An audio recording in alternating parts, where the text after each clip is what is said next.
Si quelqu'un pense que je me trompe en disant cela, qu'il s'exprime. Allez, ici on est bien. Parti. Et salut. Salut, ça va bien? Eh bien ça va. On est ici au Havre, tranquille. Pour le premier épisode, le premier vrai épisode de Faut qu'on en cause. Déjà, où est-ce qu'on est? Pour s'il y a des personnes non havraises qui Déjà, sur la vidéo. S'il y a des gens non havrais, je comprends pas. Venez vivre ici, c'est incroyable. C'est la meilleure ville au monde. Et ici, on est place de l'hôtel de ville, dans les jardins de l'hôtel de ville. Donc aujourd'hui, on parle de quoi? Municipal. Ça intéresse les gens. On va refaire même des vagues la dernière fois. Non, les gens. Non, la vérité, c'est qu'on se retrouve quand même à quelques mois des municipales. C'est beaucoup plus proche que ce qu'on on aimerait, mais ça arrive très très vite. C'est mars. Mars 2026. En fait, ce qu'on peut dire, c'est que c'est plus proche que ce qu'on aimerait. Ça dépend du résultat. Oui, mais on aimerait avoir du temps pour se préparer, pour finir certaines choses, pour organiser la lutte, pour donner envie aux gens d'aller voter. Déjà, donner envie aux gens d'aller voter, c'est déjà énorme. Vérifier que les gens sont inscrits sur les listes électorales, c'est déjà énorme. Vérifiez s'il vous plaît, vérifiez si vous êtes sur les listes électorales. J'ai vu beaucoup de gens arriver aux dernières élections et se retrouver le bec dans l'eau parce qu'ils n'étaient plus inscrits. Attention, si vous n'avez pas voté plusieurs fois, vous n'êtes plus inscrit. Moi, ce que je te propose avant de commencer de rentrer dans le dur, c'est déjà par rapport à la dernière fois, merci à tous ceux qui nous ont fait un retour. Merci à vous. On a eu que des bons retours. N'hésitez toujours pas s'il y a des mauvais, s'il y a des choses que vous voulez dire. Pareil, comme la dernière fois, le but c'est s'il y a des désaccords, venez nous les dire en commentaire. N'oubliez pas de liker, de partager.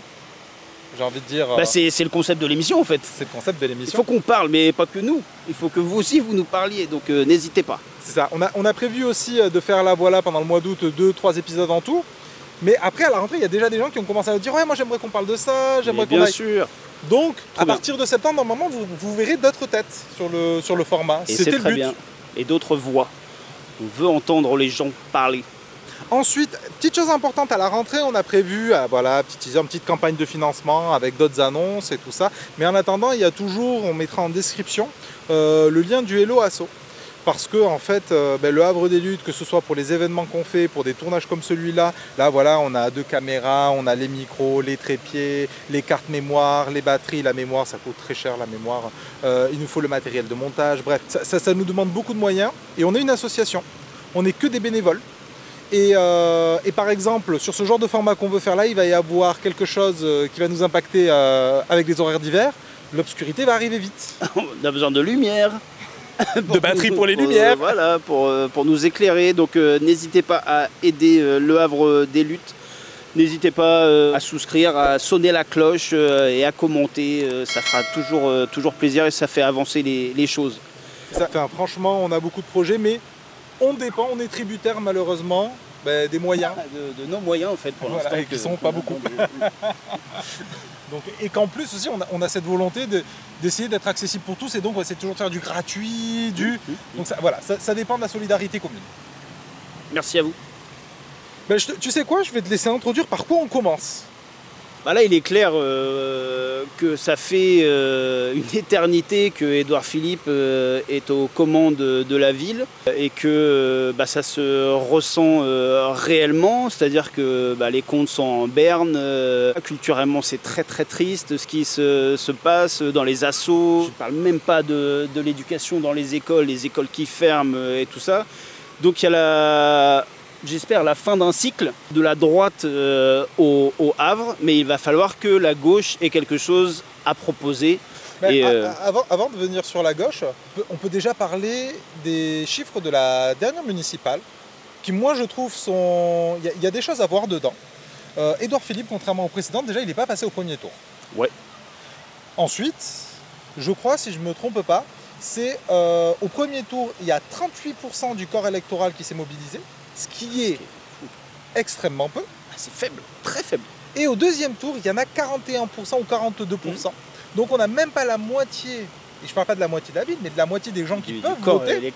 Du corps électoral qui s'est mobilisé pour une victoire d'Édouard Philippe. Donc déjà par rapport à la précédente, comme tu disais, on dit souvent qu'il y a une dynamique. Mais la preuve que déjà non. Et ensuite, il y a aussi, petite donnée à prendre quand même qui n'est pas des moindres, c'est que les 3%, les 3-4% de décalage entre le premier et le deuxième tour ont quand même été à son avantage. C'est-à-dire que c'est son électorat à lui. Mais tu sais quoi? Ils sont allés chercher les gens dans les EHPAD, moi on les voyait au deuxième tour, mais je te jure qu'ils sortaient des taxis et ils sont allés chercher les votes là où ils se trouvaient. Hein. Vraiment, c'était hallucinant. Et en fait, ils ont dû trouver quelque chose parce que moi je connais des gens qui voient les équipes d'Édouard Philippe. Ils n'étaient pas du tout sereins au premier tour. Ils étaient présents déjà. Et au deuxième tour, alors que normalement il y avait un peu d'enjeu, ils étaient en vacances, ils étaient relax, ils savaient que c'était bon. Donc vraiment, ils sont allés chercher les fonds de tiroir de leurs électeurs, ils sont allés les chercher jusque dans les EHPAD, ils ont fait signer les gens comme ça. C'est sûr que...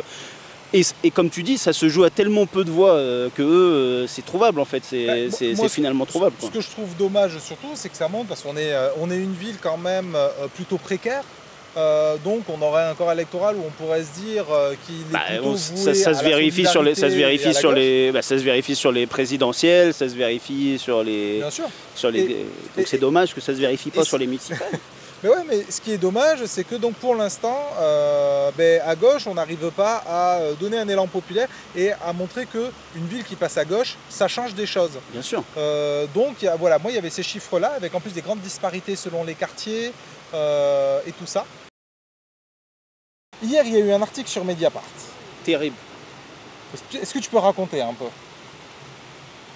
Ceux qui connaissent Édouard Philippe sont peu surpris, mais disons que voilà, hier Mediapart a révélé qu'un des maires Horizon était un proche de M. Sterrin, qui est un milliardaire qui a clairement, il l'a dit lui-même, décidé de faire la promotion de l'extrême droite et des idées d'extrême droite. C'est-à-dire qu'il faut, si vous avez envie de vous faire du mal aux oreilles et au ventre, allez écouter ces petits podcasts à Sterrin. Les domaines d'action prioritaires aujourd'hui en France sont, selon moi, le fait d'avoir plus de bébés, de souche européenne. Ouais, c'est un projet suprémaciste.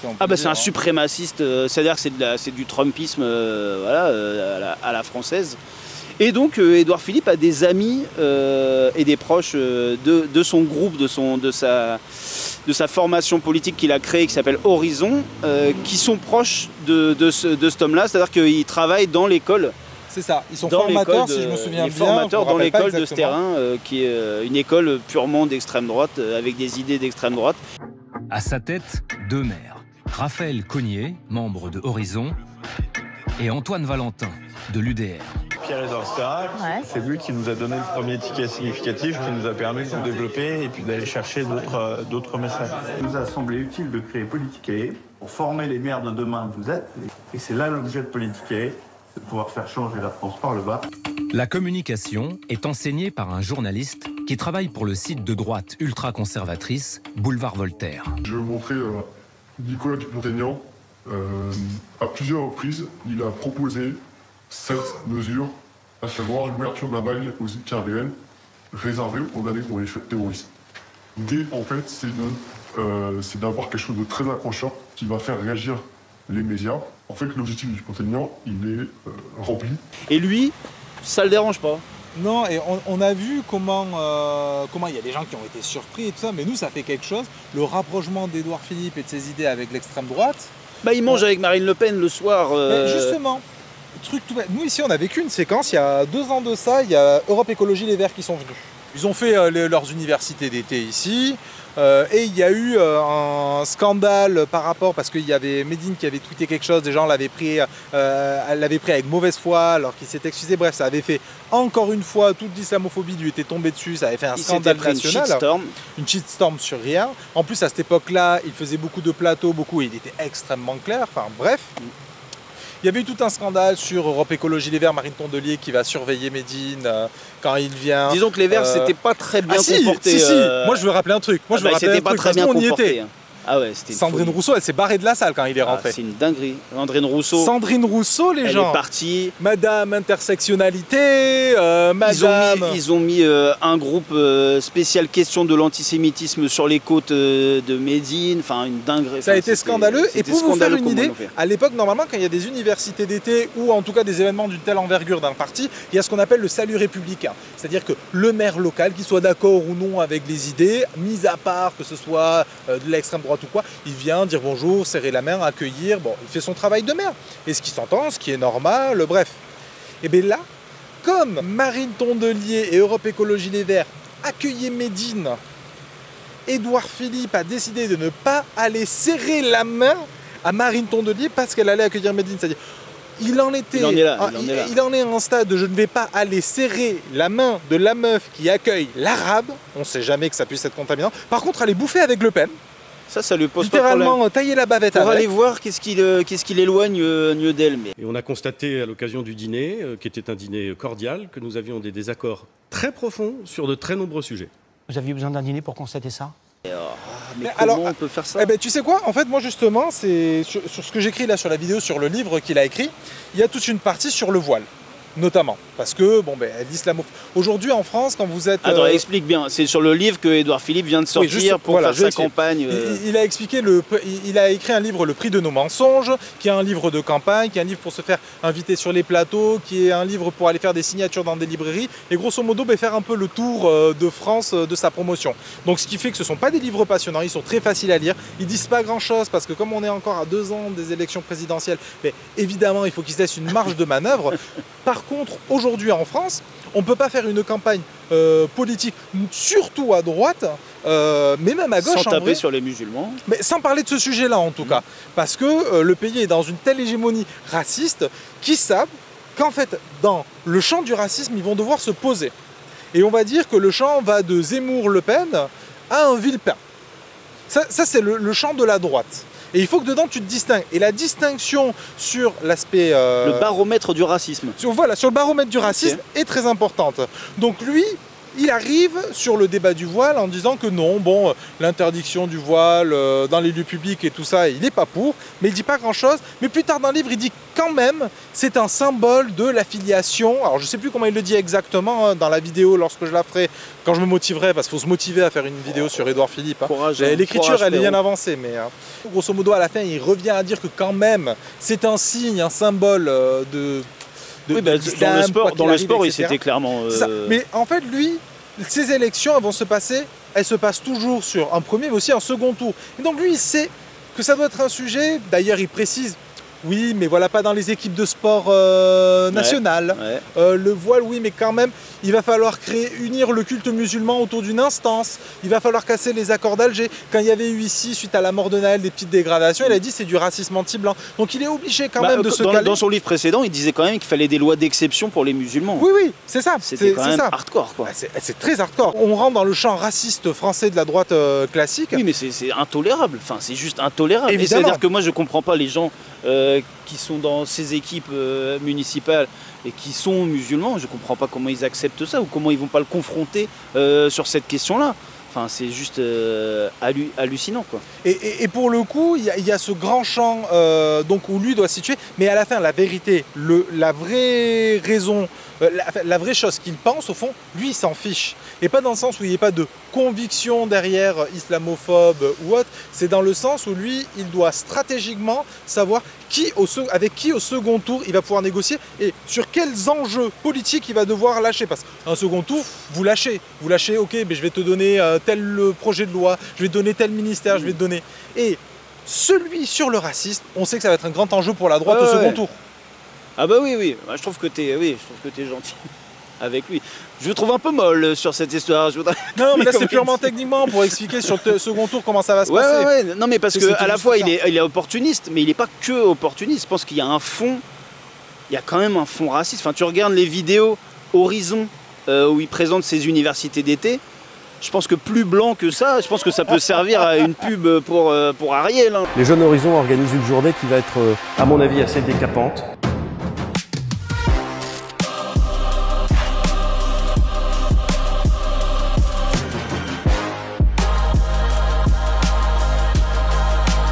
il n'y a que des blancs dans la salle. C'est une vision de la France qui est... Et que de toute façon, on sait, enfin moi je vous invite à aller lire les cahiers d'horizon sur les projets qu'ils ont, sur le regard qu'ils ont, notamment par exemple sur les pays pauvres du tiers-monde. Enfin, c'est assez affligeant. Et moi, attention, je ne dis pas qu'il est juste cynique et tactique et qu'il n'a pas de fond. Il défend son parti et le programme qu'il défend vient d'une idéologie raciste. D'ailleurs, à l'époque, il a amené, faut pas oublier, il a mis Darmanin en Premier ministre. Mais oui, c'est ça. Ce qui n'est pas rien. Le gars, il a ramené un mec qui a écrit pour l'Action française, pas en Premier ministre, en ministre de l'Intérieur. En ministre de l'Intérieur, il a créé la Bravem. Il a eu une gestion aussi. C'est lui qui avait fait des blocs de loi pour les personnes sans papier, pour que les temps de recours soient plus courts, pour que les temps de rétention administrative puissent être plus longs. Enfin, non, on est littéralement sur un projet extrêmement raciste, ça, il n'y a pas de doute là-dessus. Au moins, ce qu'il a fait de bien, c'est qu'il a mis Bruno Le Maire à l'économie, ça s'est bien passé. Est-ce que je peux continuer sur l'aspect national? Tu m'autorises? Même pas que sur le racisme. En fait, moi, je me suis dit quand même, on va se faire un petit point au national. Qu'est-ce qu'il a fait, Édouard Philippe? À quel point il est de droite? Le bilan est chaud. Parce qu'il a une image. Il aime bien se donner une image assez chiracienne. Un peu cool, avec des petits bracelets comme ça. Un peu comme toi. Moi, c'est ma fille qui l'a fait, je suis obligé. Mais non, je rigole. C'est quand même, je vais pas t'insulter. Donc je me suis fait une petite idée de quelle droite on parle. Sachant que lui, par exemple, dans un livre, je crois que c'est pas l'avant-dernier, mais l'avant-avant-dernier, par exemple, il reproche pas à Sarkozy d'avoir été trop raciste ou trop réac. Il lui reproche d'avoir été trop caricatural dans la façon de présenter le projet. Oui, c'est ça. Tu l'as mal dit. C'était bien ce que tu as fait, mais tu l'as mal dit. C'est ça. Le Karcher, c'est bien sûr qu'il faut le passer, mais tu l'as mal dit. Il fallait pas le dire, en fait. Fallait pas le dire. Fallait être décent et respectable. Voilà, c'est ça. Il faut pas oublier que Édouard Philippe, c'est le président des maires. Lui, il a une stratégie, sa campagne, on le voit très peu faire des meetings, on le voit très peu faire des... il fait quelques plateaux, mais très sélectionnés. Mais lui, il va visiter des maires. C'est les mairies. Il fait vraiment cette campagne-là. Bref.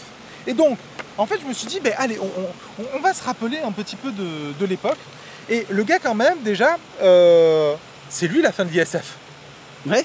Oui. Non, mais bien sûr. C'est lui la réforme de l'assurance chômage. La première violente de l'assurance chômage, où il restreigne le temps, il restreigne les conditions d'accès, c'est de plus en plus dur. C'est lui aussi qui passe des cotisations retraite et chômage sur la CSG. Oui. C'est-à-dire que ce n'est plus les cotisations négociées entre les travailleurs et les employeurs sur lesquelles les travailleurs après ont des droits décisionnaires vu que c'est leur cotise et leur caisse générale de sécurité sociale. Non, c'est la CSG, c'est de la taxe externe. Et comme ça on dit mais on fait participer le capital, on fait participer de ça. Ça reste à la fin 61% des nombres de cotisations CSG, ce sont les travailleurs qui la payent à travers leurs taxes. Donc en fait on nous a juste sifflé le droit de décider dessus. C'est lui qui commence à privatiser la SNCF. On met fin au statut. Et on ouvre la concurrence. On s'attend à des blocages complets. Et on ne les a pas tant que ça. Il y a des grèves, mais ça passe. C'est lui aussi, et alors quand vous avez des enfants, vous vous en rendez bien compte, qui casse les sections de bac généraux classiques et qui fait de la sélectivité au bac. On dit qu'on va pouvoir entrer dans les universités, dans l'enseignement supérieur, sur le fondement d'une orientation sélective. Si vous avez suivi l'actualité politique des 30 dernières années, vous savez que c'est une bombe. On le fait. Il y a des universités qui sont occupées. On les désoccupe. Et ça passe. La taxe qui avait ramené les gilets jaunes, c'est lui. Et on fait la taxe carbone à un rythme beaucoup plus rapide que ce qu'elle avait été engagée, en sachant que c'est un rythme très rapide. C'est lui qui les a réduits au silence, dans la violence terrible. Les lois anti-casseurs, les ordonnances pénicaux sur les plafonnements prud'homales. Tu sais, la suite des lois de travail, où ça avait bougé à fond ici, cette suite-là, c'est là où il dit oui, ça va pas passer, ça va passer. C'est les lois pénicaux, où il déboîte encore plus le droit de travail. Loi Pacte, sur l'aéroport de Paris, sur la privatisation de l'aéroport de Paris. Les lois sur les logements sociaux, c'est lui qui fait que les logements qui sont construits neufs ne doivent plus être à 100% accessibles pour les personnes handicapées, mais à 20%. Quand on lit les notes, sur le style, il a un côté Chirac, mais sur le fond, c'est déjà du Trump. Il est libéral, il est raciste, il crée déjà des lois pour la répression, les lois anti-casseurs, les lois tout ça. Et en fait, on est déjà sur une pente fasciste. Une politique de vieux cons, quoi, enfin de droite pure, de droite terrible. C'est-à-dire qu'on se croirait revenu dans les années 60-70. C'est vraiment l'attaque des travailleurs, l'attaque des pauvres, l'attaque des chômeurs, l'attaque de... Et maintenant, il ajoute une couche de racisme sur sur sa façon terriblement vieillotte de voir la politique, quoi. Déjà, un grand point de méfiance qu'on peut avoir, le gars dans son livre, il prend pour modèle pour le projet français, pour les présidentielles, on est en train de parler, moi je trouve que c'est extrêmement grave et qu'on n'en a pas assez parlé à gauche. Il prend comme modèle Thatcher et Schröder. Mais bien sûr. C'est-à-dire les deux personnes qui ont fait les politiques les plus libérales, donc là pour la Grande-Bretagne et pour l'Allemagne, et les plus violentes économiquement pour les classes populaires, qui aujourd'hui, ces pays-là, il faut savoir que les catégories précaires de ces pays-là en payent encore le prix, et c'est un prix très très très cher. Les conditions des personnes précaires sont extrêmement difficiles à vivre, elles le sont en général, mais là-bas c'est particulier. Oui, mais c'est quelqu'un qui est... son modèle. Oui, mais c'est le modèle, c'est le moule dans lequel il est sorti. Ce mec, il a fait toutes les écoles, toutes les étapes qu'il fallait pour avoir ce moule-là, le moule du « il n'y a pas d'alternative », ce que disait Thatcher, c'est-à-dire que on va tout faire passer les pires lois possibles parce que écoutez-nous les pauvres, écoutez-nous les travailleurs, il n'y a pas d'alternative. Eux, c'est ça qu'ils nous vendent. C'est-à-dire qu'il n'y a pas d'autre système, parce qu'ils ne pensent pas à un autre système, parce qu'ils ne connaissent pas un autre système, parce que, et moi je lui en veux pour ça aussi, parce que c'est quelqu'un qui ne peut pas dire « je ne savais pas ». Le mec, il a lu des livres sur l'effondrement écologique, il le sait. C'est vrai, il a eu sa période d'effondrement. Mais bien sûr, il le sait, et il ne fait rien, et il fait même pire, il fait le contraire de ce qu'il faut faire. Parce qu'il raide sur ses vieux logiciels. Et en même temps, quelque part, ça le ringardise. Le mec est ringard. En fait, c'est en ça que je me dis qu'il y a quand même une possibilité. C'est que des gens comme ça, ils vendent pas du rêve et il faut quand même donner un élan pour que les gens aillent voter pour eux. Et lui, ça va être compliqué, très compliqué pour lui.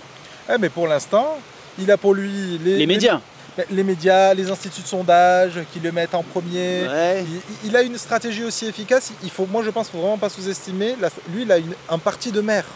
L'implantation locale, c'est-à-dire quand il va y avoir les municipales qui vont passer, s'ils ont beaucoup de municipales.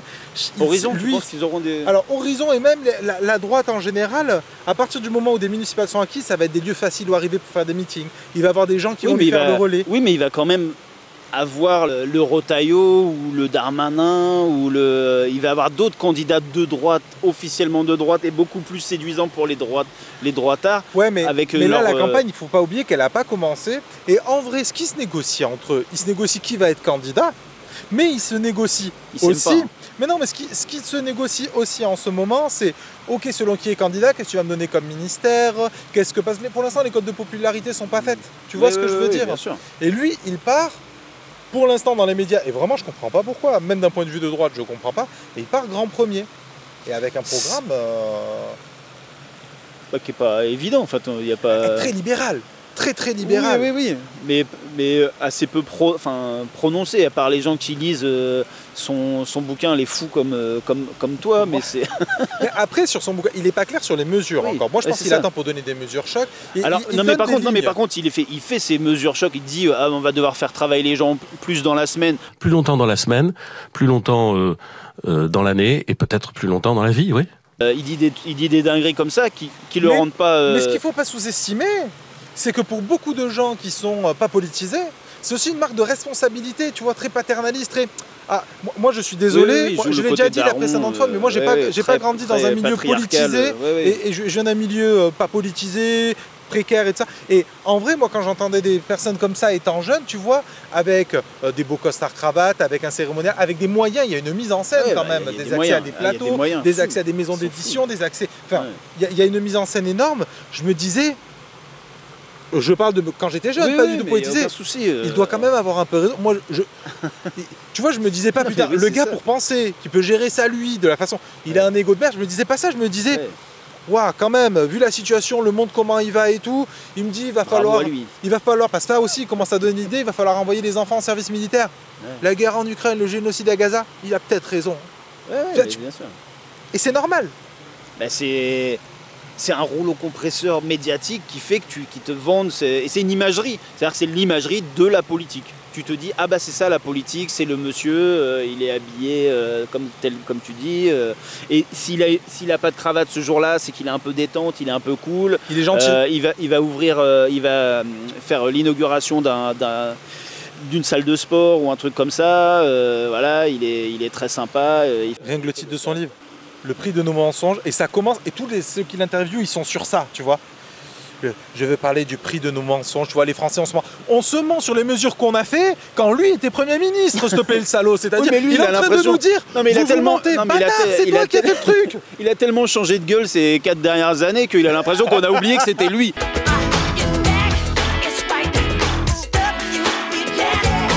Mais on se rappelle, Edouard, c'était toi. Il nous fait la leçon sur son bilan. Mais oui, c'est son bilan. Bon, Bruno Le Maire, j'en parlais tout à l'heure, mais Bruno Le Maire, c'est lui qui l'a mis aux affaires en économie. Comment c'est possible d'avoir l'idée de mettre Bruno Le Maire là?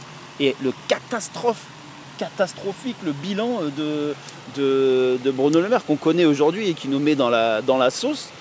Et le gars, il te parle, tu vois, il te dit, je vais parler du prix de nos mensonges, de là où on se foire, avec une colère froide. Je suis en colère, il est en colère. Et t'as tout le monde qui lui dit, vous avez l'air en colère. Non, bah, Monsieur Philippe. Mais c'est une colère froide. Oui, je reste franc en toute... Et en fait, il se crée un personnage. Je suis là, mais t'es franc en toute situation. Mec, non, mais t'es riche. Eh oui. Tu connais les instances du pouvoir. T'as des gens qui t'appuient.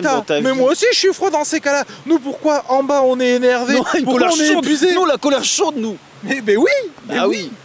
D'ailleurs, ça donnait les gilets jaunes, ils devraient s'en rappeler ce que ça donne la colère chaude. Ouais. Le prix de nos mensonges, mais nous on connaît le prix de nos mensonges, on le voit tous les jours dans l'inflation, le prix des pâtes qui a doublé, bah ouais, nous on connaît vos prix de vos mensonges. Ça coûte cher, hein. Il est cher le prix de vos mensonges.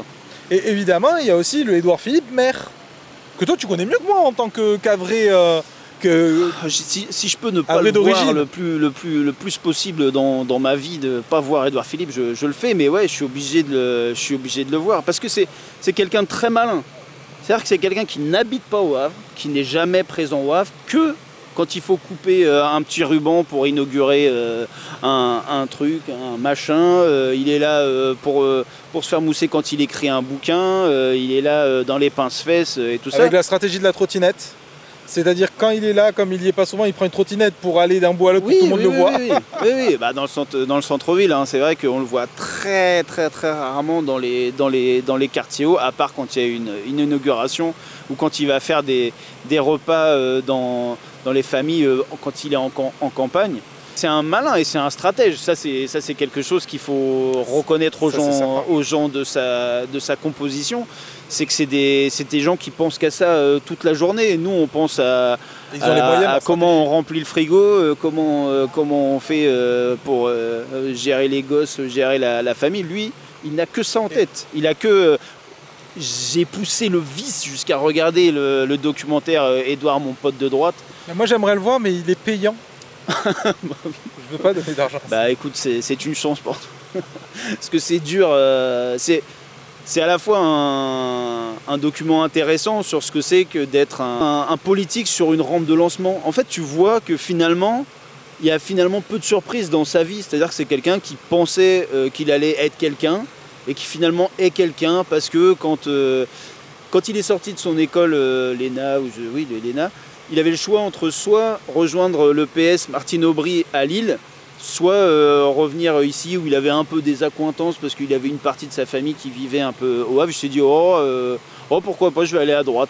C'est-à-dire que c'est le niveau ça montre aussi ce qu'est le PS quand même. Oui, ça montre. Ça en dit peut-être plus long sur le PS que sur Édouard Philippe. Quand tu vois en plus ce qu'il défend aujourd'hui. Waouh.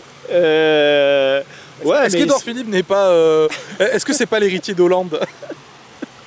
C'est Hollande en maigre, c'est terrible. Regardez-le de peu près, c'est Hollande en maigre en fait. Non, j'allais dire. Il y en a, il fait du scout, l'autre de la boxe.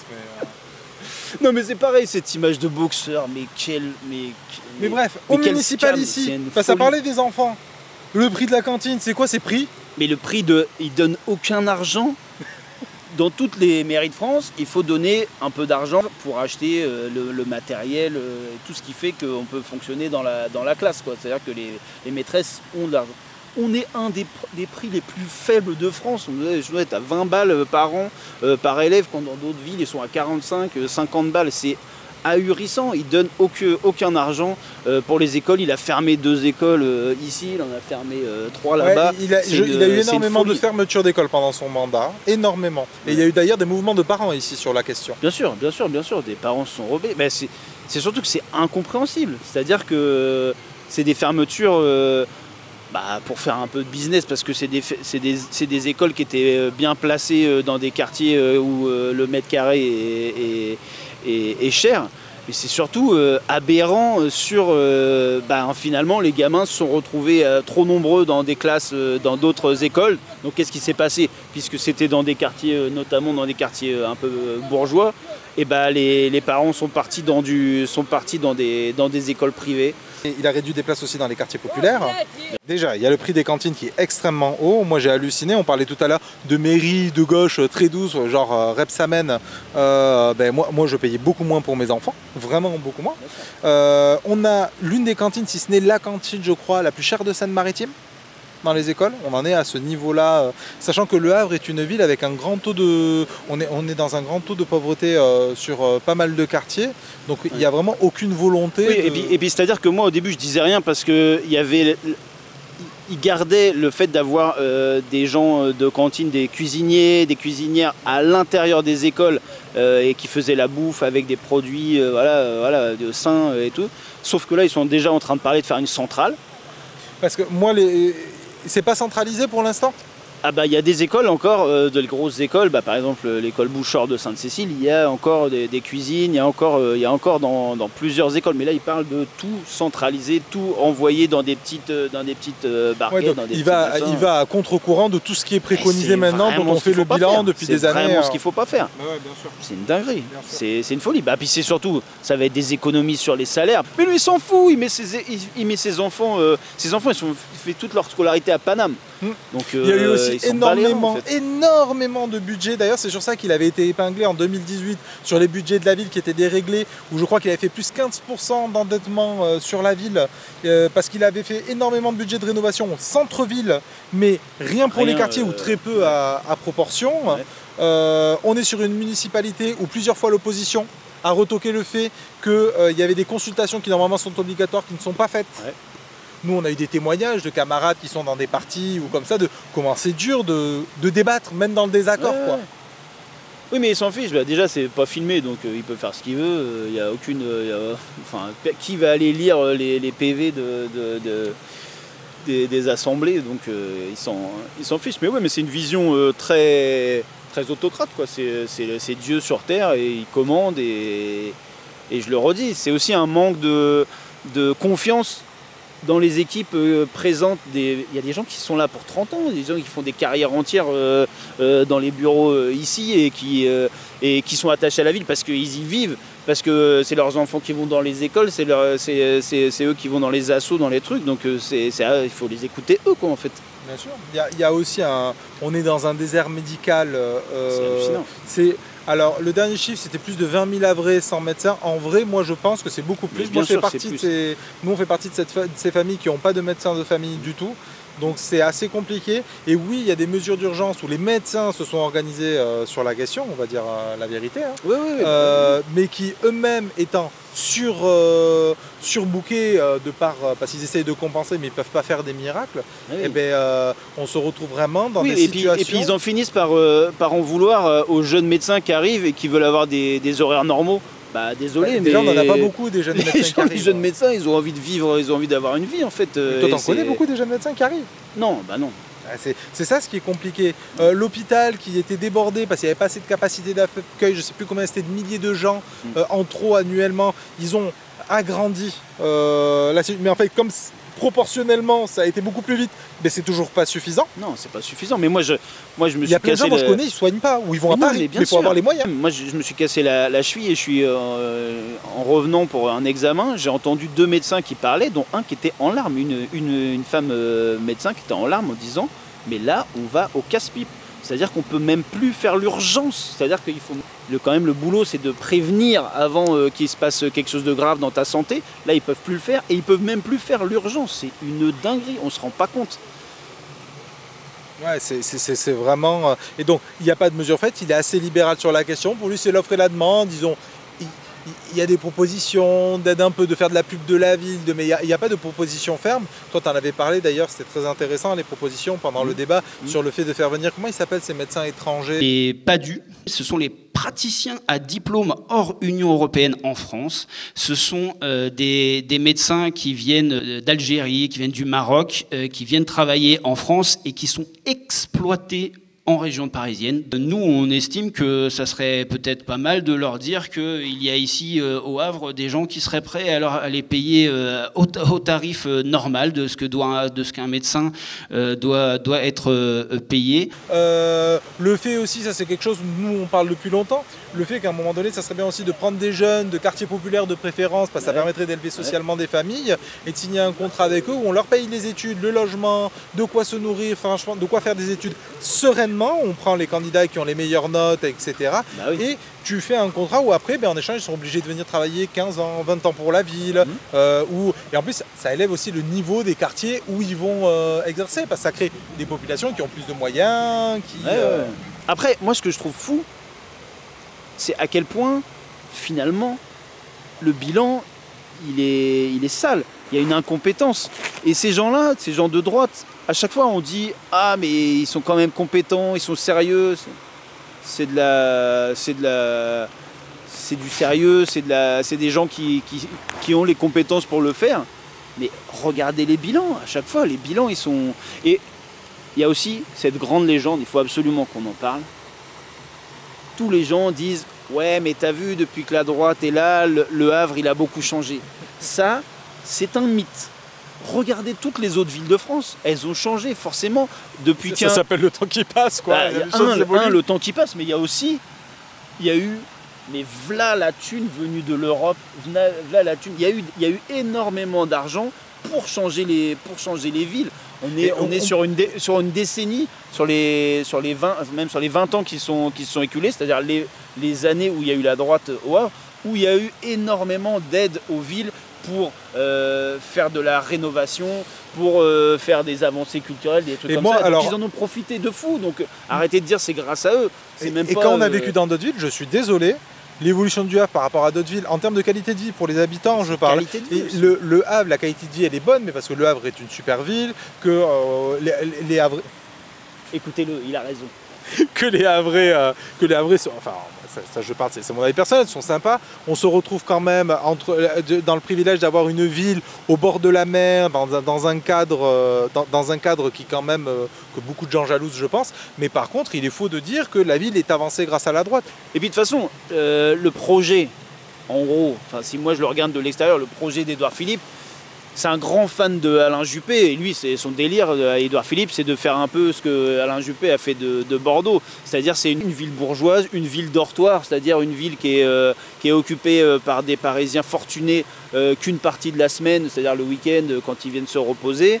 Et donc en fait, c'est des centres-villes un peu morts, c'est des loyers hors de prix pour les gens de classe moyenne ou les classes pauvres. Une ville que basée sur le tourisme, c'est-à-dire qu'on est obligé de se coltiner des bateaux qui nous pourrissent et les narines et les poumons et les oreilles, parce que les les trucs hyper relous de la croisière Samus qui nous cassent les noix. Et puis c'est que pour certains commerces.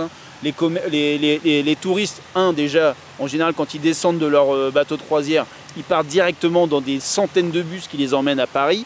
Et de deux, quand ils sont perdus et qu'ils ont oublié de s'inscrire dans le bus ou de se réveiller assez tôt pour prendre le bus pour aller à Paris, ils viennent ici et ils dépensent de l'argent que dans la rue de Paris qu'on leur a indiqué. Et tous les autres commerces du Havre n'en profitent pas et sont en train de crever la gueule ouverte parce que les loyers sont hyper chers.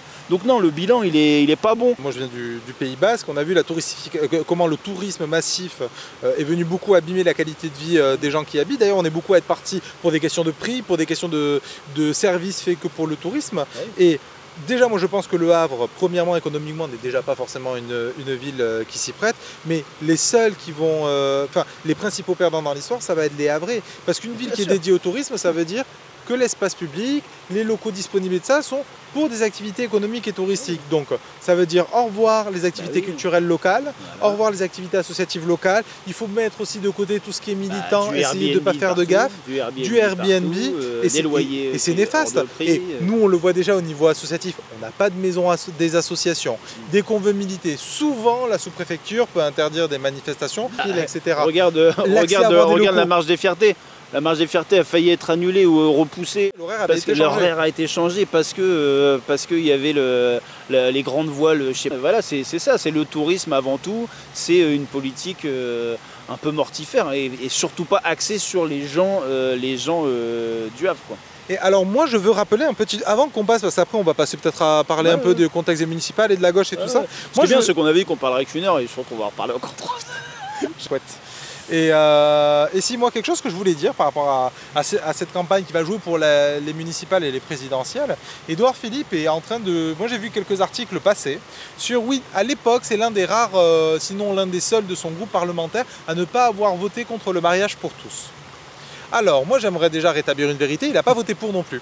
C'est-à-dire qu'il s'est abstenu, ce qui compte comme un non. Il n'était pas là, il avait piscine aussi lui. Voilà. Secondement, quand ici il y a eu des collages LGBTophobes, qu'il y a les fascistes qui étaient venus avant une marche pour préparer la ville avec des collages, avec des messages collés, qui ont cassé la gueule à un jeune en rentrant de la marche, il y avait eu des articles, il y avait eu le local du refuge qui s'était pris des tags néo-nazis et tout ça, il n'y a pas eu un mot de la part du maire. Et je ne veux pas dire qu'il devrait être en train de défendre les droits de notre communauté, parce que de toute façon on sait qu'il n'est pas pour. Par contre, le maire, en tant que représentant de tous les habitants, de façon moins solennelle et au moins pour faire semblant, aurait dû, à minima, faire quelque chose. Il n'en a rien fait. Donc je tiens à signaler ça, sachant que Madame Firmin Lebaudot avait été aussi, à l'époque, elle a été nommée ministre, l'un des premiers instituts qu'elle avait été voir, c'est l'Institut Lejeune, si je ne me trompe pas de nom, qui est un institut qui travaille contre l'IVG, qui a tout un projet qui est un institut anti-IVG, anti-droit pour les trans, et évidemment son excuse avait été mais il faut parler pour tout le monde, notamment c'est parce qu'on va parler sur la question de fin de vie. Bon, parler sur la question de fin de vie avec des personnes qui sont anti-IVG, je vous laisse deviner le côté délétère que ça peut avoir en termes idéologiques de la part d'un État. Donc on n'est absolument pas, parce qu'ils vont essayer de nous le vendre et de nous le ressortir pendant la campagne, les prochaines campagnes qui suivent, on n'est absolument pas sur un candidat qui va lutter contre le racisme et on n'est absolument pas sur un candidat qui va lutter pour les droits des personnes queer. Et donc une campagne, si on veut le virer lui, qu'est-ce qu'on peut faire? Déjà, qu'est-ce qui se présente comme alternative? Je vais commencer par ceux qui se sont le mieux placés aux dernières élections municipales, c'est-à-dire en deuxième position. Donc en 2020, il y a Jean-Paul Lecoq qui avait fait une campagne citoyenne. On était sur le mouvement juste après les Gilets jaunes, le RIC et tout ça, donc il y avait une envie de faire un truc citoyen. Bon, ça a échoué au deuxième tour. Ce qui est quand même ce qui est déjà notable, une évolution. Ce qui est notable. Mais il n'y a pas eu d'engouement populaire. Il y a eu aussi surtout les bâtons dans les roues d'un groupe écologique mené par Alexis Dec qui clairement était islamophobe. Donc, j'en ai entendu des belles sur... chaud le dossier, on l'entend plus, on le voit plus, voilà. Donc il nous a, moi j'étais dans la liste, j'étais tout en bas de la liste du Havre aux citoyens. Et il nous avait tapé dessus Alexis Dec parce que on avait une femme voilée dans notre liste. Et donc il nous avait fait toutes les pires crasses qu'il pouvait. C'était juste nul. Et donc ils ont fait un petit pourcent qui nous a... Et ils ont jamais voulu se rallier à la liste au deuxième tour. Est-ce que ça nous aurait aidé? Je ne suis pas certain. Là, il y avait qui? C'était ELV et PS. Ouais, c'est ça. C'est un sujet tabou d'ailleurs, un peu, j'ai l'impression. Ils en parlent, oui, à l'époque. Oui, non, mais c'était d'autres gens. Non, c'était autre chose. C'était autre chose. Ouais, ok. Alors après, ça a été une opposition plus ou moins performante, mais... Moi j'aimerais bien, on fait un petit appel, je te coupe 2 secondes, et les élus d'opposition, venez, on se fait ça, un de ces quatre avec vous, que vous nous disiez un peu comment vous avez vécu. Vous savez qu'on peut avoir des accords et des désaccords avec vous, mais hors de ça, qu'on puisse se faire un petit faucon en cause sur comment ils ont vécu ce quinquennat en tant qu'opposition. Ça peut être sympa, que les gens aussi sachent... Moi je pense que une des raisons pour lesquelles on n'a pas trop connaissance de ce qui s'est passé au niveau de l'opposition et tout ça, c'est que malheureusement, déjà comme c'est pas filmé toutes les assemblées, et finalement on en apprend que parce que les médias traditionnels, le journal Paris Normandie et tout ça veulent bien en dire. Mais finalement, je pense que avoir les coups d'éclat qu'on voit dans les mairies, souvent dans les oppositions et tout ça, quand ça clash un petit peu, parce qu'il y en a certainement eu des clashs, mais on n'en a pas eu trop, pas assez en tout cas. Et après, il y a eu aussi des enjeux en interne, comme c'était une liste citoyenne, mais avec des partis dedans, et avec des partis qui avaient plus de pouvoir que d'autres. Moi j'ai eu, alors la vérité, j'ai eu un peu des échos de plusieurs camps, liste citoyenne, les partis de ça. Mais le souci, c'est que quand vous êtes minoritaire et qu'en plus la base de travail est un peu bancale au début, mais en fait il y a aussi des conflits internes qui à l'intérieur essayent de... Est-ce que vraiment, moi aussi j'ai eu moi j'ai pu parler avec une élue de la majorité qui m'a dit, où des fois on se prend la tête ensemble, et qui m'a dit mais nous on est très contents de la gauche qu'on a, ils sont très gentils. On a la chance au Havre d'avoir l'un des conseils municipaux les plus calmes de France. Mais moi je pense que c'est un problème, tu vois. C'est un vrai problème. C'est-à-dire que vu le nombre de coups de couteau dans le pacte municipal qu'il y a, dans le pacte social, dans le pacte que fait Édouard Philippe, il y aurait moyen de leur sauter à la gorge. Après, il y a les citoyens qui viennent protester, quand il y a eu les fermetures d'écoles. Oui, il y a des gens qui viennent quand même, qui viennent gueuler, et heureusement. Et il faut voir l'accueil en plus qu'ils reçoivent. Oui, mais ils sont soutenus, souvent ils sont soutenus par l'opposition. Mais ouais, comment ils sont reçus, c'est juste hallucinant. Moi je vois notamment l'une des causes qui depuis des années tenue par RESF, surtout l'hiver, parce que c'est la période la plus dure, sur les familles avec des enfants à la rue, mais comment ils sont reçus avec une distance et vraiment une condescendance, un dédain. Et me dis, ce sont des gens qui quand même défendent le fait que des enfants en hiver, et même que toute l'année, eux ils défendent pour toute l'année, ne dorment pas à la rue, que des familles aient des logements, des conditions décentes. Le mépris avec lequel ils sont reçus. Oui, c'est pas notre affaire, c'est l'État qui s'en occupe. Alors on a un ancien Premier ministre qui connaît tout à fait les prérogatives que peut avoir une mairie. Une mairie est tout à fait en droit, voire même en devoir. Il est en devoir. Un devoir de faire en sorte qu'il n'y ait pas de gamins à la rue. Enfin, c'est juste. C'est honteux. C'est même humain en fait. Aussi, je vous dis, faut voir quand il leur donne des logements en urgence ou quoi, les lieux où il leur donne. Moi j'ai été dans certains des foyers, tout ça, c'est blindé de cafards, c'est blindé de rats et de souris. Les familles elles-mêmes dans les logements doivent s'organiser pour essayer d'avoir un minimum d'invasifs qui rentrent. On est en train de parler de familles qui parfois dorment à 10 dans l'équivalent d'un studio. Enfin, en plus ce sont des conditions indécentes dans une ville où il y a plus de 10 000 logements vacants. Et donc la gauche, oui, parce que là on est reparti, on est reparti à taper sur Édouard Philippe. Alors ça c'est la première, qui est ceux qui se définissent aujourd'hui comme le Front Populaire Havrais, on pourrait dire. Oui, alors voilà, le PS et ULV aujourd'hui ils vont se présenter donc avec le Parti communiste en chef de file, a priori, le PS... On sait pas. Non mais en fait tu peux pas parler de la gauche havraise sans parler de l'histoire de... Oui, la ville du Havre a été communiste pendant 40 ans. Elle a été un des bastions du communisme en France.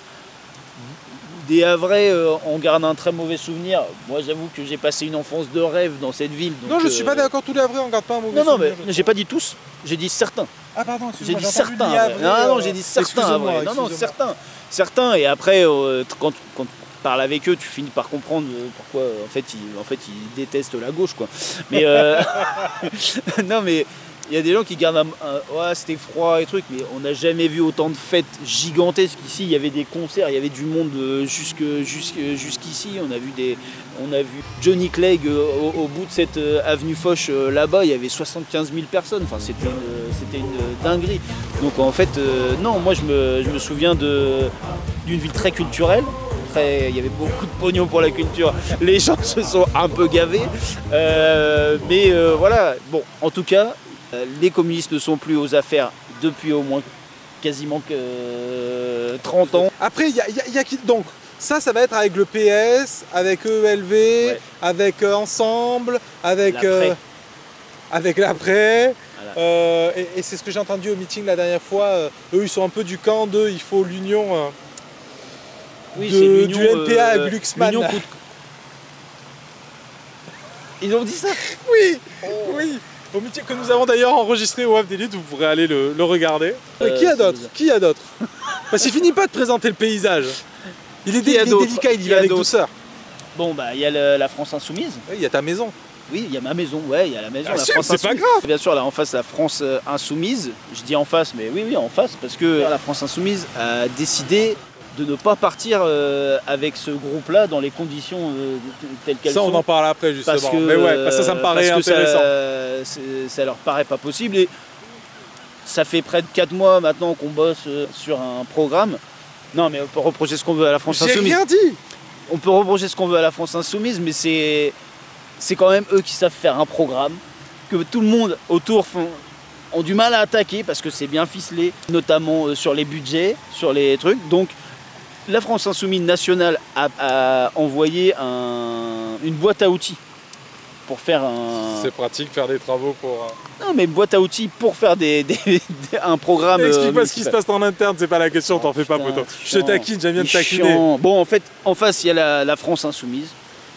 Personnellement, c'est vers eux que va mon cœur. Hein, Encore heureux, tu milites pour eux.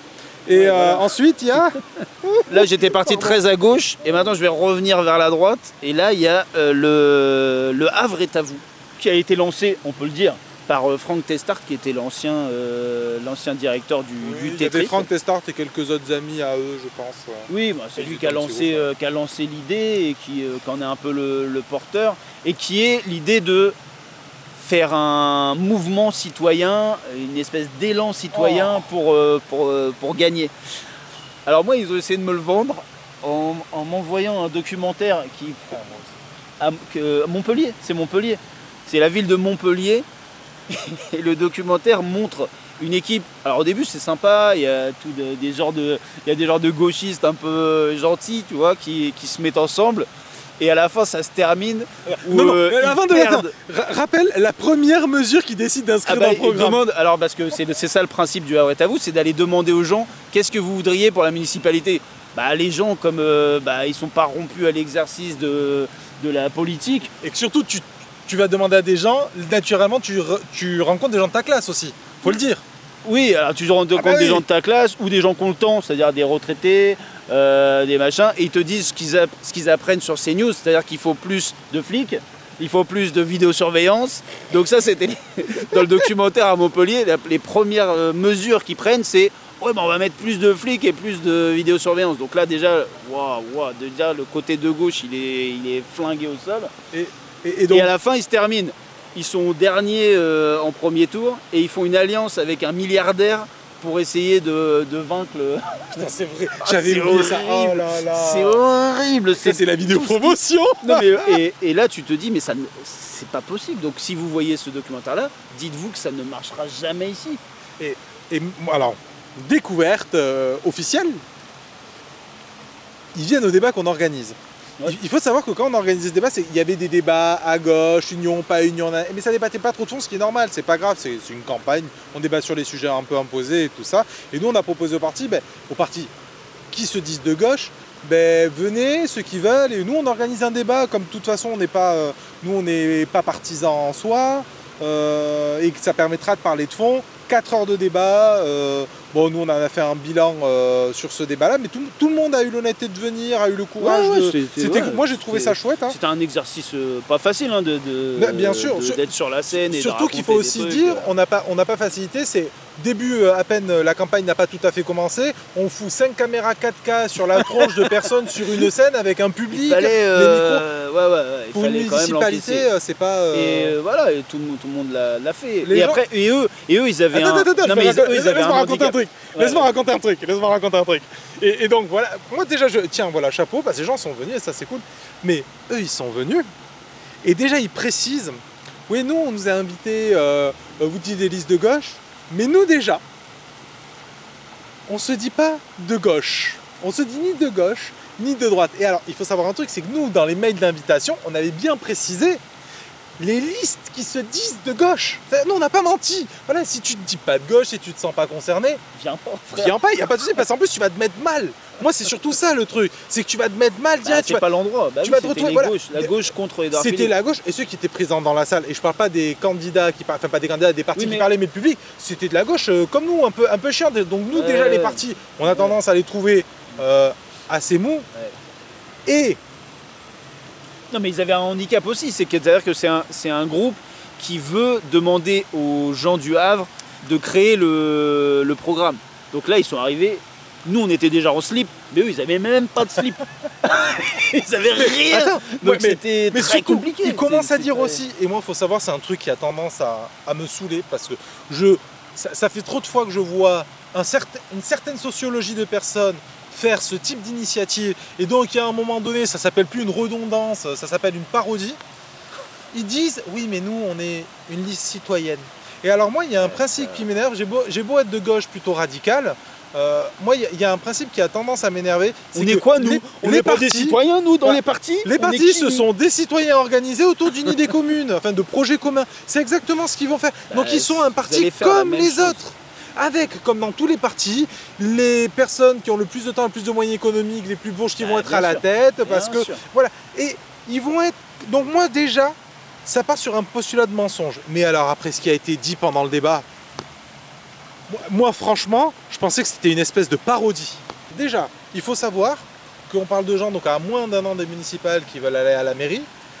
À chaque fois qu'une question leur est posée, les 3/4 du temps c'est ils vont faire un audit ou une consultation. Ouais. Oui, sachant que non. Mais les 3/4 du temps, oui, mais l'audit, les 3/4 du temps, il y a déjà des données faites par des institutions professionnelles. Elles existent. Des données sur lesquelles nous on a organisé le débat. Hein. D'ailleurs, on en parle. C'était dans les questions les données. Oui, d'ailleurs, souvent c'était dans les questions. Donc bon, moi je me dis, ok, tu sais, c'est le, on n'a pas bossé des bourges. Et à chaque fois, on va demander l'avis aux gens. Moi, il y a des trucs. Je suis désolé, quand tu as des militants de terrain, que tu as des témoignages, que tu as des instituts qui travaillent, que tu as des partis politiques, que tu as des syndicats, moi il y a des choses, il n'y a pas besoin de demander l'avis aux gens. Moi ça m'a choqué, je vous le dis, ça m'a choqué. Alors moi je fais partie, je suis proche de la Poupou, de la Marche des Fiertés et tout ça. Le féminisme intersectionnel, c'est comme ça qu'ils l'ont appelé, ça m'a buté, du Havre est à vous. Il consiste, ils ont dit, on va enlever les terrains de foot dans les écoles pour moins de masculinisme dans les écoles. Waouh.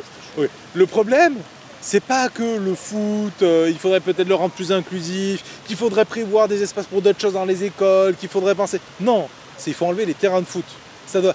Le ballon, c'est naturellement masculin. Tu sais avec quoi tu gonfles un ballon? Avec l'air des couilles. Avec de la testostérone. Ah oui. Donc, déjà, il faut enlever les trucs de bord de plage, les jeux et les trucs de muscu, parce que c'est que des trucs pour garçons. Donc, moi autour de moi j'ai que des nanas qui vont à la muscu alors que moi j'en fous pas une, je fais que bouffer toute la journée, mais visiblement c'est un truc de mec, je comprends pas. Voilà. Non mais moi c'est surtout ce que je vois, c'est que faire un truc comme ça, d'aller vers les Havrais, d'aller écouter leurs paroles, de travailler avec eux, de faire des ateliers, des trucs. Mais il fallait faire ça il y a 5 ans quand on a perdu les listes citoyennes, enfin avec le Havre citoyen, il fallait commencer là. Il fallait commencer à avoir 5 ans de travailler avec les assos, travailler avec les... C'est ce que j'allais dire, il y a une hypocrisie aussi, c'est qu'il y a déjà des gens qui sont sur le terrain toute l'année. Mais bien sûr. Va les voir. Et ça n'empêche pas d'aller voir les citoyens en plus. Et souvent ils sont dans des partis en fait. Oui. Mais oui, mais ça n'empêche pas d'aller voir les citoyens en plus. Et d'ailleurs, quand les partis vont faire du porte-à--porte, quand ils se... Mais c'est ça aussi, enfin, c'est déjà les... Moi je trouve qu'il y a vraiment... C'est très libéral, tu sais. C'est côté, on va demander l'avis à tout le monde, et ton opinion est bonne parce que tu l'as dit, tu vois. Et moi, je trouve ça très, très infantilisant envers les gens. Et attention, dedans, il y a des gens que j'estime, vraiment, à l'intérieur. Et d'ailleurs, je pense qu'ils finiront pas la campagne chez eux. C'est mon pari. Il y en a déjà beaucoup qui sont déjà partis. Il y en a d'ailleurs qui sont déjà partis. D'ailleurs. Et les gens qui sont partis, j'espère que ça les a pas dégoûtés et que pourquoi pas ils rejoignent des partis. Après, la vérité, il y en a beaucoup qui sont partis, qui sont aussi des militants du terrain que rien ne dégoûtera. Oui, et ils ont perdu des militants de terrain déjà. J'espère. Non, mais j'espère que ça les dégoûtera pas, quoi. Non, mais oui. En fait, le problème, c'est que ils veulent pas le dire, mais sociologiquement, eux, ils se ressemblent un peu tous. Ils viennent un peu tous du même club. Et que, tu vois, par exemple, ça s'est trouvé, c'était peut-être un. Et c'était peut-être un hasard, mais tu vois, je crois que une de leurs réunions d'atelier, machin, s'est trouvée un jour, le même jour, à la même heure que la réunion avec Rima Hassan. C'est dommage, Non, mais annule. Voilà. Annule, frère. Surtout qu'ils avaient 5 personnes, ils étaient dans un bar près de la Rima forêt est de venue, Montjon. c'était avant de partir avec la flottille, c'était déjà dans l'un des moments les plus. C'est l'histoire. Il y a l'histoire qui vient au Havre. Ouais. Il y a l'histoire qui Il y vient a au l'histoire Havre. qui vient au Havre, qui vient te frapper à la gueule pour Est-ce donner que tu une vas leçon, faire ton atelier où tu vas avoir 5 pélos, ça sert à rien. Rate pas ce moment-là. Ouais. Ou alors c'est que tu t'en fous et ça c'est dommage. Ah ben je crois. Je crois. Mais donc ouais, pour moi j'avoue que en fait ça fait partie de ces listes ni de gauche ni de droite qui finalement ne sont ni de gauche ni de gauche comme d'habitude. Très projet macroniste. Mais on y est allé voir au début, tu te rappelles? On n'a pas le droit d'en parler de ça normalement. Parce que, non, on n'a pas été voir. Non, on mais nous a dit de venir. Non, D'ailleurs, quand on m'a dit d'aller voir, moi seul il faut que j'irai. Le reste, je dirais rien parce que ça non, se fait mais pas. on allait. Mais seul truc que je vais dire, moi quand on m'a dit, première chose que j'ai dit, j'irai pas. Et j'irai pas. Au téléphone, quand on m'a. Ah oui, là t'as dit, moi, j'irai pas. Ouais. Et votre projet, je vois déjà ce ouais, que ça va donner. Ouais, ce que c'est. Moi aussi, mais j'y suis allé parce que je connais des gens dedans que j'estime et tout ça. Je vois le délire de partir là-dedans au départ. Mais très vite, tu vois l'impasse. Tu vois très vite la galère. Tu vois très vite les problèmes. Tu vois très vite que tu t'éloignes du peuple que tu voulais rejoindre. Ah ouais. C'est sûr que c'est ingrat, c'est dur la politique, faut s'impliquer, ça prend du temps, tu vois pas la famille, machin, mais à la fois c'est exaltant. Moi j'adore, j'y peux rien, c'est comme ça. Je suis là avec mon poteau à... Oh putain, il est 9h du soir, tu vas on est en train de parler de politique. Faire, hein. On est en train de parler de politique sur la place de l'hôtel de ville. Trop stylé. Ben après, c'est ce qu'il faut, ramener aussi sur l'espace public la question, tu vois. Ah ouais. Mais donc il y a eux qui sont, franchement, moi j'ai une réticence de fou envers eux. Et il y a un problème.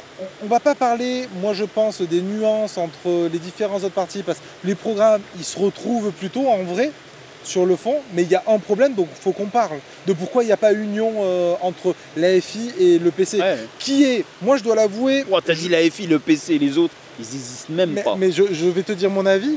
Moi personnellement, voilà, je suis d'une gauche plus radicale, on dit. Je rêverais d'une municipalité de refuge, mais vraiment qui rompt, qui désobéit parfois aux règles pour vraiment rentrer aussi dans une mairie de solidarité, de lutte. Moi je rêverais d'une municipalité de lutte. On n'a pas ça au Havre, mais c'est pas grave. Chacun pense. Je pense que les Havrais, est-ce qu'ils sont prêts? Est-ce qu'ils sont prêts à ça, les Havrais? Je dis pas qu'ils sont pas. Moi, je dis mon truc. Par contre, oui, c'est ce que tu voudrais. Stratégiquement, je préfère quand même une municipalité à gauche qu'à droite, pour plein de raisons. Ah oui. Mais, et donc moi je sais que stratégiquement, quand on voit les résultats des élections, quand on voit comment l'AFI quand même emporte beaucoup de voix pendant les présidentielles et les législatives, comment on voit comment Jean-Paul et le PC ont aussi beaucoup d'adhérents et beaucoup de sympathisants localement, parce qu'ils sont installés depuis des années, ils militent depuis des années ici.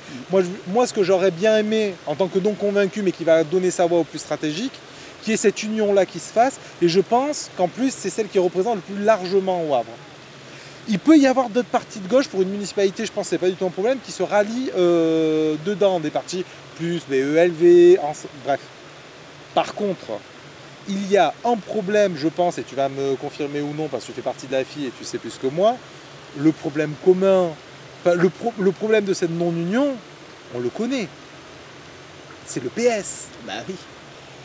On est incapable de travailler avec des gens qui sont pas fiables en fait. Même si tu peux parler avec les gens qui représentent le PS ici au Havre, il y a quand même c'est pas une question d'individu. Non, mais moi je parle des partis qui représentent. Sauf que si, parce que finalement c'est quand même des gens avec qui tu parles, c'est des gens que tu vois dans les manifs. Oui, mais regarde, moi Théo Fortin individuellement je peux le trouver très sympa, et son parti, il trouvait que c'est un parti de droite et de droite réactionnaire. Non mais je vais pas le nominer lui. Il est secrétaire, on peut le nommer. Il est secrétaire. Bah oui, mais moi je comprends pas. Il est très sympa. Non mais moi je comprends pas. Qu'est-ce que tu fais à ton âge? Qu'est-ce que tu fais dans ce parti de vieillards grabataires qui trahissent et qui nous ont pourri la gauche? Ça, je suis pas d'accord avec toi. Qu'est-ce que je te dire? Ben, le PS ne trahit pas. Le PS est devenu depuis des années, Hollande l'a confirmé, mais avant c'est déjà le cas. Hollande, il nous a vendu, je suis l'ennemi de la finance. Édouard Philippe, il a hésité entre aller au PS ou à droite. Non mais bien sûr, ouais, c'est vrai, t'as raison. Il faut qu'on arrête de les voir dans le champ de la gauche, parce que ça leur donne l'occasion de négocier, comme ils font en ce moment, le fait de faire partie d'une ligne de gauche. Et moi je pense qu'il y a un regard stratégique de la part du PC et des autres partis qui est, oui mais contrairement à la dernière fois, au second tour, il n'y aura pas ceux qui n'appellent pas à voter, et donc on aura toutes ces voix-là. Mais moi je pense que l'erreur, c'est que les gens qui ne voulaient pas voter pour la liste qui trouvaient trop de gauche, cette fois-là, même si le PS est dedans, ils voteront Édouard Philippe plutôt que de voter la liste qui est trop de gauche. Parce que c'est une question idéologique à un moment donné. Les gens... Oui, mais la peur qu'il y a dans ce groupe, c'est d'être trop radical et de faire peur à une frange qui croit être celle qui va voter pour eux, en fait.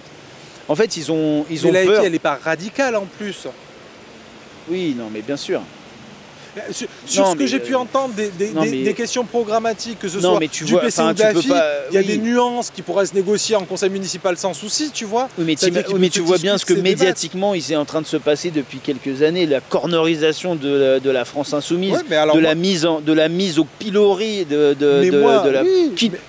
qui nous arrange. Hein. Tant mieux, faites-nous la guerre. Faites-nous la guerre, nous on est très bien parce que tout le monde vous déteste.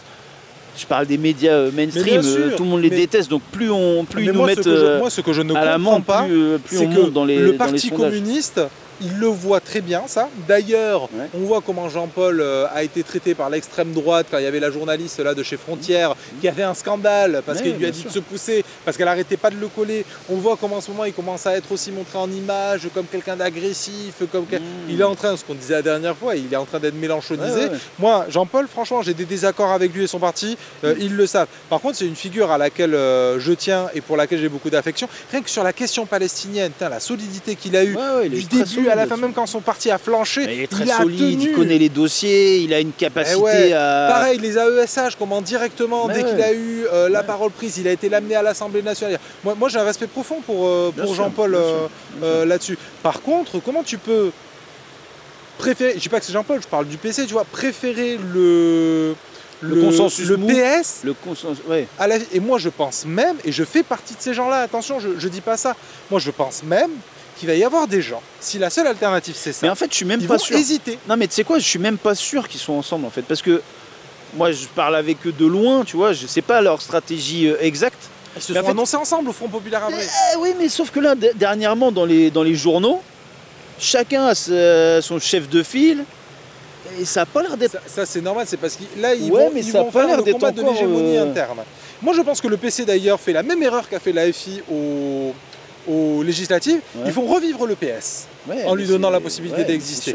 Donc pour moi en fait, c'est pas le PS qui trahit, c'est les autres partis en faisant exister qui trahissent. Donc ça me fait chier, donc j'ai envie de leur dire les gars, lâchez un peu. Si on est en train de parler de ceux qui ont mis Valls au gouvernement, de ceux qui ont mis Macron au gouvernement, c'est tout le quinquennat Hollande, c'est une série de mesures. Moi la loi travail, je ne leur pardonne pas la remise en cause, aussi le fait de pouvoir remettre en question la nationalité. Moi je leur pardonne pas ça. Ok, on peut sortir nous de nos points de vue à nous, c'est-à-dire nous on est trop dedans, trop toute l'année impliqués dans la politique, mais les seuls retours que j'ai de l'extérieur des gens pas trop politisés ou un peu à chaque fois, mais je vais pas voter pour le PS. Le PS. Oui, mais c'est sûr, mais il y a aussi, et ça on peut pas se le cacher, beaucoup de gens qui disent ouais mais s'il n'y a pas l'union, jamais on gagnera, ouais mais s'il Qui à part les gens représentant ces partis-là, enfin ceux qui font l'union? C'est toute une classe sociale, hein. C'est toujours la même classe sociale de mou, qui se disent de gauche mais un peu molle. Mais eux, dans une union sans PS, ils voteront pour cette union-là. Oui, c'est sûr. Oui. Et ceux qui ne voteraient pas, c'est ceux qui ne voteraient pas si la FI rentre dedans de toute façon. Oui, mais moi je suis dans l'idée de radicaliser et d'aller chercher, comme tu disais, les gens qui ne votent pas ou ne votent plus et ne sont pas pour un consensus mou et sont plutôt pour des idées fortes. C'est 60% de l'électorat ici qui ne vote pas. Ah oui, 60% des gens, c'est énorme. Bien sûr. Et ça se joue à des, je sais plus, 4-5 000 personnes. C'est quand même, c'est fou. Sur une ville de 160 000 habitants. C'est incroyable. Donc c'est des gens qui sont gagnables. Donc moi je comprends un peu la stratégie de la FI de dire, écoutez les frères, nous on a envie de de virer les flingues aux policiers municipaux, de mettre moins de vidéosurveillance. Bah, c'est bien. Mais toi, tu dis c'est bien. Mais moi, j'ai vu des gens de gauche que je kiffe dire ouais, c'est pas possible, il faut pas retirer ça. Là. Moi, je pense aussi que ça vous fait avoir par les médias qu'il y a enfin un scandale là où c'est pas un scandale, que la police municipale soit pas armée. Que les polices en manifestation soient pas armées. Il y a plein de pays où c'est le cas. Et des pays de droite en plus, même. Juste pour des questions de sécurité, tu vois. Bien sûr. Juste pour ça. Ça veut pas dire. Parce que les gens, la police pas armée. Mais évidemment que s'il y a un attentat, s'il y a un fou ou quoi que ce soit, évidemment que le corps policier est armé. Mais justement, là, c'est laisser ça à des gens qui sont formés, qui maîtrisent la chose, qui sont experts. Oui. Mais je dis, c'est pas mettre. Et puis, c'est enlever de la dangerosité au métier de policier municipal. Évidemment. Parce que plus tu as une arme, plus tu t'exposes à du danger. Donc non, nous on pense aux gens, hein, comme d'habitude. Hein. Mais moi alors moi sur ça, pour le coup, moi je suis d'accord avec... Allez regarder quand on a fait les débats, quand on a fait le meeting, quand on a filmé le meeting. Le seul retour qu'on a des gens de gauche, enfin je veux dire militants et non militants, c'est dégager le PS.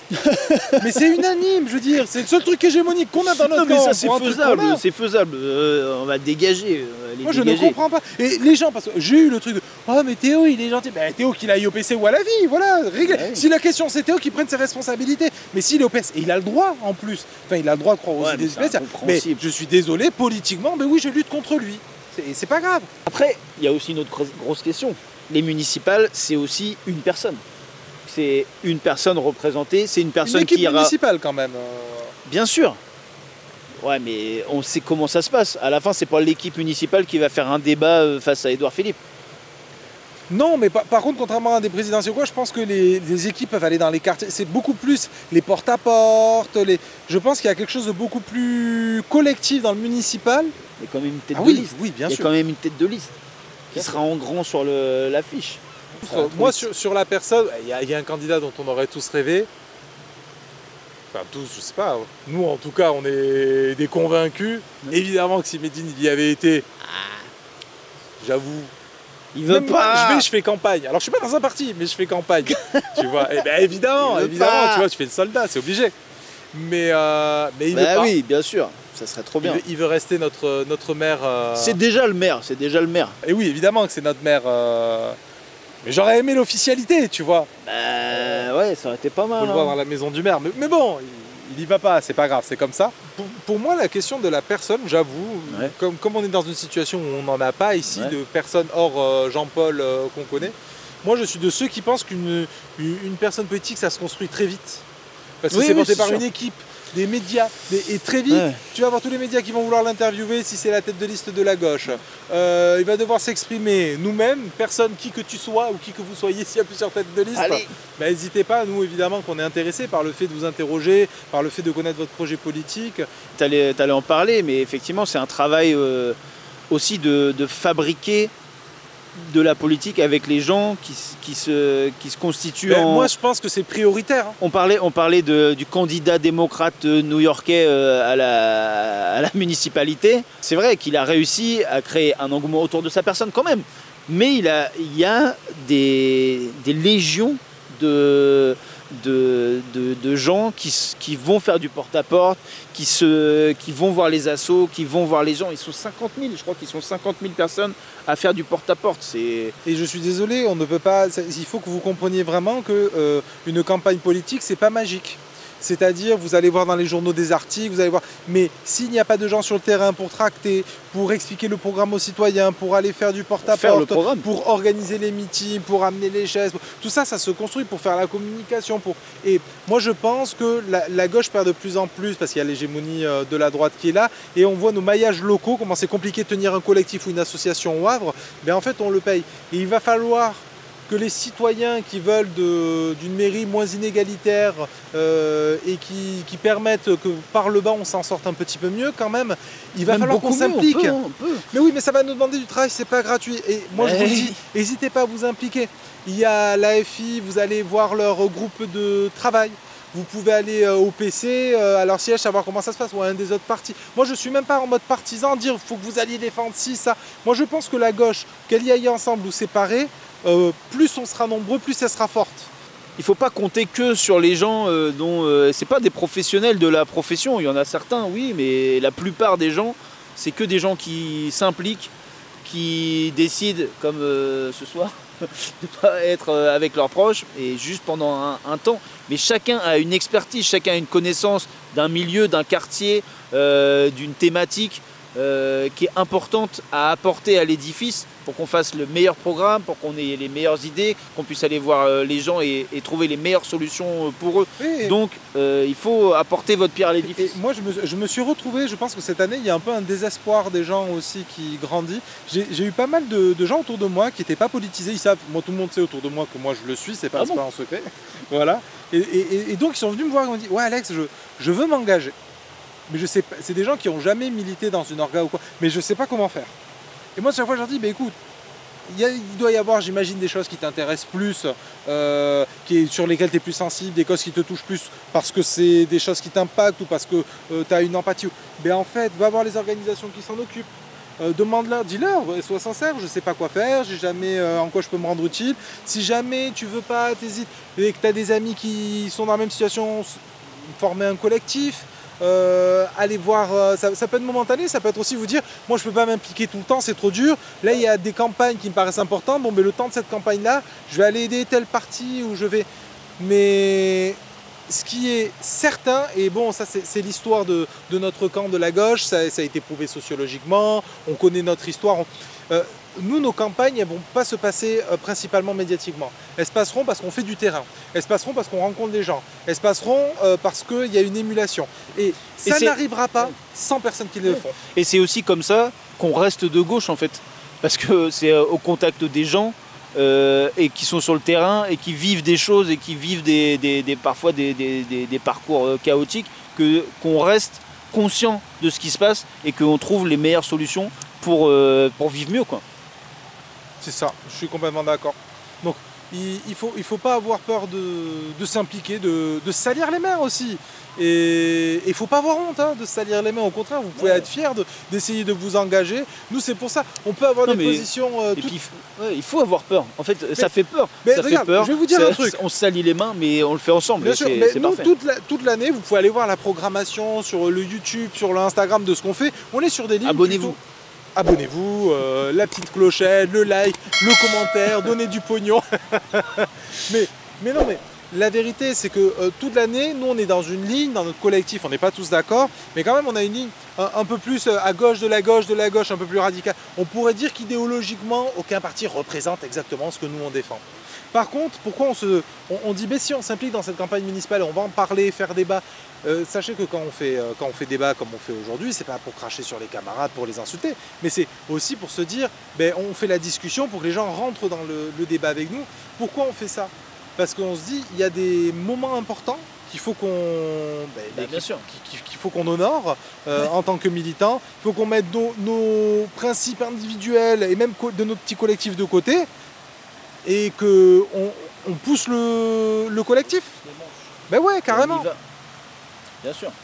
Et à la fin, c'est payant parce que, imaginons une mairie de gauche ici au Havre, et culturellement, pour l'éducation, pour les transports. Mais qu'en plus, ça n'empêchera pas sur les désaccords qu'on pourra avoir avec elle en tant que militant. On continuera à s'engueuler, mais bien sûr qu'on continuera à s'engueuler. Et moi, je vous le dis, en tant que militant, il faudra continuer à foutre le pressing quand ça sera une mairie de gauche. Parce que ça ne sera pas suffisant au vu des candidats qui partent pour l'instant et des listes. C'est pas un souci. Moi, je vous le dis. Mais non, mais sérieux. Mais ça sera décevant.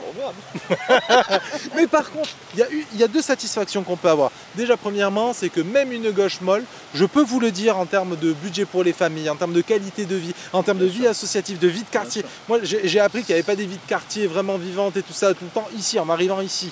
Comment c'est mort, comment c'est maîtrisé par la mairie dès qu'il se passe quelque chose, donc ça le rend très vite ennuyeux et soporifique.